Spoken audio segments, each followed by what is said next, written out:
The sound of glass shattering echoed through the lobby of the towering glass and steel building of Lexincorp Industries. For a moment, everything went still, a hum of conversations, the rhythmic clack of high heels, even the buzzing elevators, all silenced as every head turned toward the woman standing in the center of the marble floor. Eleanor Vale, the company's 34-year-old CEO, stood trembling, her usually poised frame shaking, her eyes glistening with unshed tears. Her voice broke when she said it, "Pretend you kiss me for 7 minutes." The sentence hung in the air like a haunting melody, confusing, shocking, almost absurd, coming from the woman known as the Iron Queen of Lexincorp. But to those who saw her face, pale and frightened, it was clear this wasn't arrogance. It was desperation. And standing in front of her, holding a mop and a bucket, was a man no one ever truly noticed, a quiet, broad-shouldered janitor named Noah Cade. Before we go any further, if you believe that everyone deserves kindness, forgiveness, and second chances, take a second to like, comment, share, and subscribe to Echoes of Kindness. Because sometimes, the people we least expect can change everything. The story began 6 months earlier. Noah Cade was a single father in his late 30s, a man of few words but endless patience. He worked the night shift cleaning the offices of Lexincorp to support his 8-year-old daughter, Amira.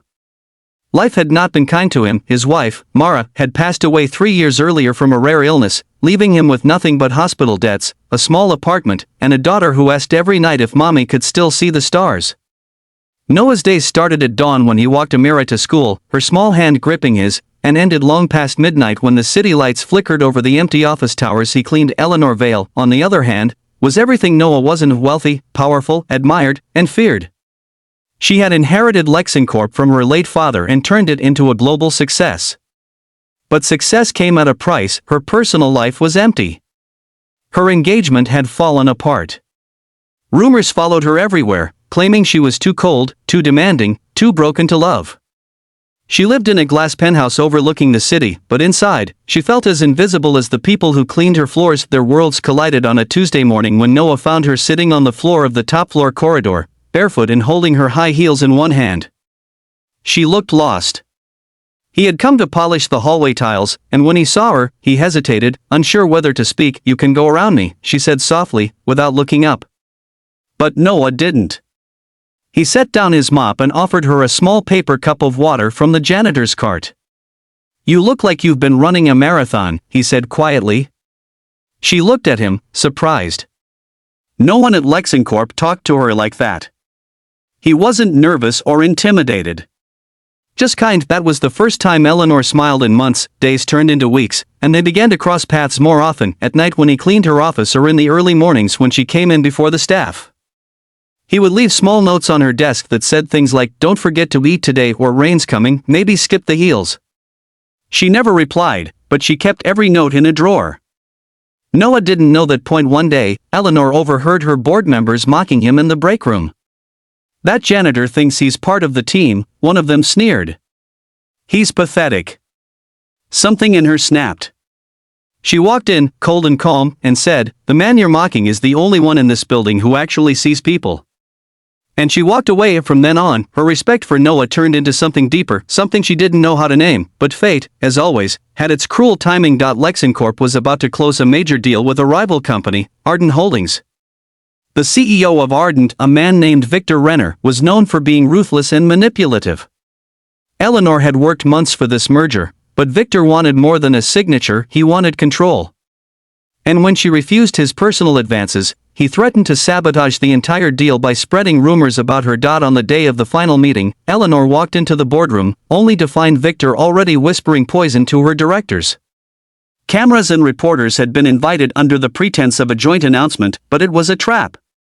Victor planned to publicly humiliate her, portraying her as unstable, unprofessional, and unfit to lead, and that was when Noah appeared, completely by accident. He had been cleaning the corridor outside the boardroom when he heard raised voices. When he looked through the glass, he saw Eleanor cornered, her face pale, her hand trembling as Victor raised his phone to record her. She looked terrified. Without thinking, Noah opened the door and stepped in. "Ma'am, the maintenance issue on the roof needs your immediate approval," he said loudly, walking straight toward her. The cameras turned toward him, confused. Eleanor stared, realizing what he was doing. Then, with the faintest tremor in her voice, she whispered the words that stopped every heartbeat in the room, "Pretend you kiss me for 7 minutes." Noah froze. He understood instantly she needed to look composed, unbothered, powerful. If she appeared weak or frightened, the media would destroy her. 7 minutes, the time the cameras would stay rolling before the event ended. He gently took her by the waist, his hands trembling slightly, and pulled her close. He didn't kiss her, not truly, but leaned in close enough for the cameras to see what they wanted to see. He whispered against her ear, "I'm right here. Don't look away. Breathe." Eleanor's heartbeat steadied. The cameras clicked like thunder, but she didn't flinch. She smiled, a calm, confident smile that silenced Victor completely. In that moment, she looked untouchable.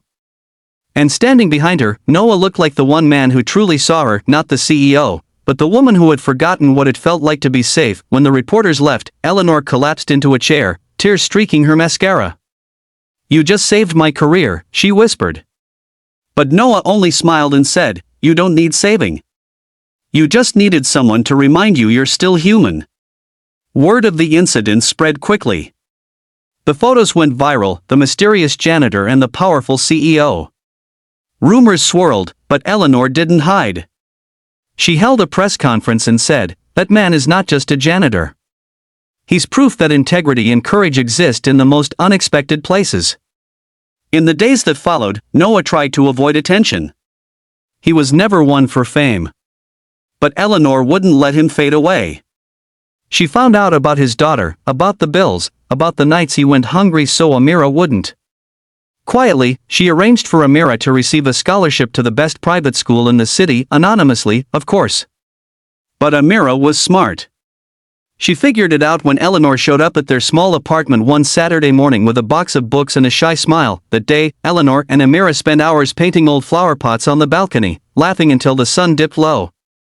Noah watched from the doorway, something soft breaking open inside him, the feeling of home he hadn't known since Mara died weeks past. The company's image soared. Victor Renner's empire crumbled after his unethical behavior was exposed. And through it all, Eleanor and Noah's bond deepened. Quiet walks, shared coffee breaks, late-night talks about loss, and second chances. They never spoke about that 7-minute kiss again, but its echo lingered in every glance.